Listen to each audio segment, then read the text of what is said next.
안녕하세요. 책 읽어주는 강사 손정입니다. 오늘은 좋은 책 한 권을 소개하면서 그 책을 통해서 글 묘사를 잘하는 법, 그림을 그리듯이 쓰는 법, 사진을 찍은 듯이 묘사하는 법에 대해서 한번 알아보겠습니다. 저는 이렇고요. 글쓰기 강의가 필요하신 분은 메일로 연락 주시면 됩니다. 자, 오늘 소개해드릴 글쓰기 책은 이준삼 아나운서가 쓴 거죠. 앵커죠.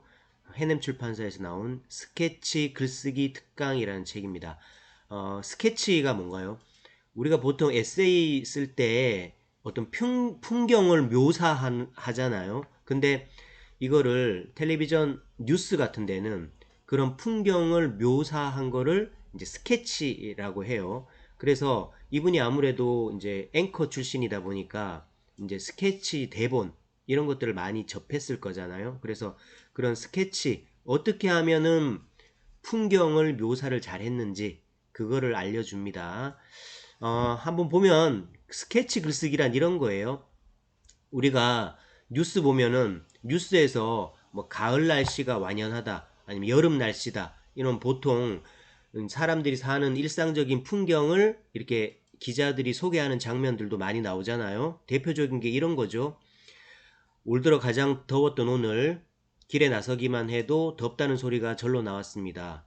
더위에 맞서 이열치열로 또는 시원한 곳을 찾아 나만의 피서를 즐기는 사람들이 많았습니다. 홍길동 기자입니다. 이제 앵커가 이렇게 딱 말하죠. 그럼 이제 화면이 넘어가면서 이제 풍경이 나오면서 기자가 이제 이렇게 읽잖아요. 올 들어 가장 강렬한 뙤약볕에 맞서 인공 암벽 등반에 나선 사람들. 손에 땀이 흐르지 않도록 하얀 분을 바르고 밧줄을 힘껏 끌어올립니다. 작은 디딤돌을 딛고 설 때면 발끝에 힘이 쏠리면서 온몸에 땀이 비오듯 흐릅니다. 한강 둔치 수영장은 오전에 일찌감치 매진됐습니다. 아이들은 물놀이에 시간 가는 줄 모르고 놀다 지치면 텐트 안에서 낮잠에 빠집니다. 젊은이들은 구릿빛 피부를 기대하며 뜨거운 태양에 몸을 맡깁니다. 한여름 속에 한겨울인 세상도 있습니다. 영하 5도의 얼음 궁전에서 아이들은 두꺼운 외투를 입고 얼음으로 만든 미끄럼틀도 타면서 더위를 잊었습니다. 이제 이렇게 딱 하면 다시 앵커로 화면이 바뀌겠죠. 그래서 여기 인공 암벽에 대한 풍경을 기자가 이렇게 딱 묘사할 때는 이제 뉴스 화면은 이제 인공 암벽 등반하는 모습이 나오겠죠. 그리고 이제 밑에 이 장면에서는 이제 수영하는 장면이 나올 거고, 그 다음에 여기는 이제 얼음 궁전의 모습이 나오잖아요. 그래서 이게 이제 뉴스에서 어떤 풍경을 묘사한 뉴스 기사, 그거를 이제 방송국에서는 이제 스케치라는 용어를 쓴다고 합니다. 그래서 이 스케치가 바로 우리가 일반적인 글쓰기를 할 때는 뭔가요? 장면 묘사, 그죠? 풍경 묘사가 되겠죠. 그래서 이 책을 읽으면 어떻게 하면 묘사를 잘하는지를 배울 수가 있겠죠. 그럼 이 책의 목차를 보면 이 저자가 어떻게 우리가 스케치를 잘하는지, 묘사를 잘할 수 있는지 이 책에서 어떻게 가르치고 있냐 하면요. 이렇게 눈에 보이는 대로 쓰지 마라. 그래서 이렇게 한 네 가지 정도로 또 방법을 얘기하고요. 그 다음에 의미 부여, 정확한 수식, 토막 문장 추방이라는 해법을 또 본인이 제시를 하네요. 그리고 스케치 기사를 망치는 적들, 그렇죠? 이런 것들로 쭉 또 한 8가지 방법을 얘기하고 있고요.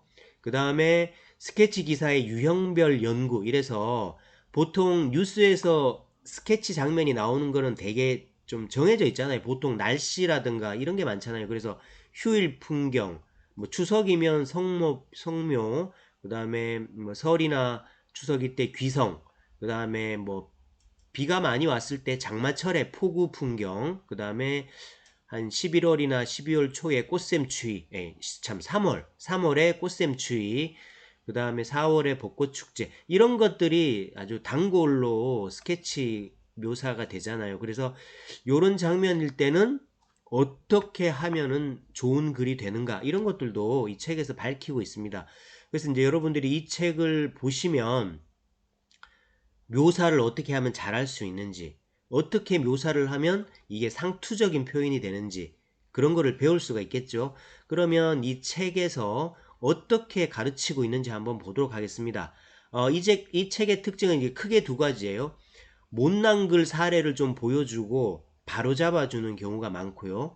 그 다음에 잘 쓴 글들을 좀 많이 보여줘요. 그래서 이 책에 보면은 묘사를 잘한 문장 사례, 글 사례가 굉장히 많거든요. 그러니까 그런 걸 통해서 여러분들이 글 묘사하는 법을 배울 수 있을 것 같습니다. 그러면 이 못난 글을 한번 읽어보겠습니다. 붉은 빛이 선명한 단풍잎 위로 겨울을 재촉하는 굵은 한방눈이 쏟아집니다. 날이 밝으면서 밤새 산간에만 내리던 폭설이 강릉, 속초 등 동해안 지역에도 내리기 시작했습니다. 눈이 쌓이면서 도심 언덕길과 골목길마다 고개 운전이 펼쳐집니다. 향로봉 47cm를 최고로 산간 고지대에 20에서 30cm의 눈이 쌓였고 해안가에도 10cm가 넘는 적설을 보였습니다. 그러니까 이게 실제로 이제 어느 방송에 쓰였다는 거죠. 근데 이제 이 저자의 입장에서는 실제로 이런 글이 방송에 쓰였는데 본인이라면 이렇게 안 쓰겠다 이렇게 하면서 몇 군데를 고쳐줍니다. 어떻게 고쳐주냐 하면요. 여기 같은 경우에 날이 밝으면서 밤새 상가만을 쭉 가다가 눈이 쌓이면서 이렇게 그러니까 한 줄 사이에 밝으면서 쌓이면서 이렇게 동일한 형태의 단어가 두 번 오니까 글이 굉장히 지루하다. 그러니까 둘 중에 하나는 바꿔줘라 이런 말을 합니다. 그래서 이제 날이 밝으면서를 날이 박자로 바꾸던가 아니면 날이 밝으면서 해주고 그 다음에 눈이 쌓이면서는 눈이 쌓여로 바꿔주면 중복이 안 되겠죠. 그래서 같은 문장 내에 또는 근처에 있는 문장에서 동일한 단어가 발견되지 않도록 하는 게 지루하지 않는 글을 쓰는 법이다 라고 안내를 하고 있습니다. 그 다음에 여기 보면 골목길마다 고개 운전이 펼쳐집니다. 이렇게 돼 있는데 우리는 잘 모르겠지만 전문가 입장에서는 그렇다고 해요. 펼쳐지다 라는 표현은 무슨 뭐 카퍼레이드가 펼쳐집니다. 이것처럼 좀 긍정의 상황, 나쁘지 않은 상황에서 펼쳐집니다를 쓰지 이렇게 고개운전 이거는 사실 위험한 거잖아요. 나쁜 거에서는 펼쳐집니다라는 표현을 쓰지 않는다고 합니다. 그래서 이런 표현을 쓰기보다 그냥 골목길에는 고개운전을 하는 운전자도 보입니다. 이렇게 바꿔주면 좋다고 합니다.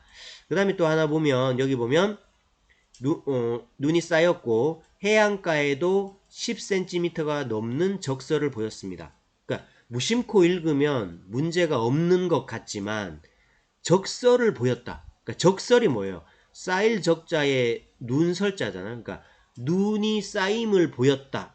뭔가 어색하잖아요. 그죠? 그냥 10cm가 넘는 눈이 내렸습니다. 이렇게 하면 된다는 거예요. 그래서 적설을 보였다. 이 자체가 굉장히 어색한 표현이다. 그러니까 이런 표현은 삼가해줘라. 이런 식으로 하고 있습니다. 그래서 이 책 중간중간에 이렇게 못난 글 사례를 보여주면서 본인이 바로잡아주는 그런 게 많이 나오니까요. 여기에서 이제 묘사하는 법을 배울 수 있을 것 같고요. 그리고 이제 이 책의 특징은 못난 글 사례만 있는 게 아니라 아예 이 저자가 손을 대기도 전에 처음부터 잘 쓴 스케치, 그러니까 어떤 뭐 기자가 썼던 누가 썼던 썼겠죠. 처음부터 잘 쓴 스케치 사례도 굉장히 많이 나와요. 그래서 그런 것들을 읽어보면 우리가 또 배울 수 있겠죠. 그 중에 하나 볼게요. 이거는 이제 암벽 등반을 하는 사람이 가을에 그 자신의 발 아래를 본 풍경이에요. 그걸 한번 읽어보겠습니다. 산 아래엔 발그레한 단풍이 비단처럼 깔려 있었다. 장난감 집들이 오종종 발 아래 걸렸다. 바로 눈앞에 버티고 서 있는 병풍 바위는 무채처럼 세로로 쭉쭉 칼질이 나 있었다. 그 틈새엔 꾸불퉁한 소나무들이 안간 힘을 하고 서 있었다. 까마귀들이 날개를 우아하게 펴고 허이허이 맴돌았다. 그죠? 여기는 아주 묘사가 좋죠. 이제 바위에 줄이 쭉쭉 나 있는 거를 무채라고 이렇게 했고, 오종종이라는 것도 아주 식상하지 않는 그런 의태어에 해당되잖아요. 그죠? 그리고 단풍이 비단처럼 깔려 있었다. 직유법도 많이 써줬고, 그죠? 그 허이허이 이런 것도 좀 식상하지 않는 그런 의성어나 의태어 이런 걸 써줌으로써 아주 참신한 글이 되었네요. 그래서 이 책에는 이런 사례들이 굉장히 많습니다. 그래서 오늘은 이준삼 저자가 쓰신 스케치 글쓰기 특강이라는 책을 통해서 어떻게 하면 묘사를 잘하는지 좀 안내해 드렸고요. 이 책을 또 접해 보시면서 또 기자들은 어떻게 글을 쓰는지도 한번 배워보시기 바랍니다. 자, 오늘 책 읽어주는 강사는 여기서 마치겠습니다. 고맙습니다.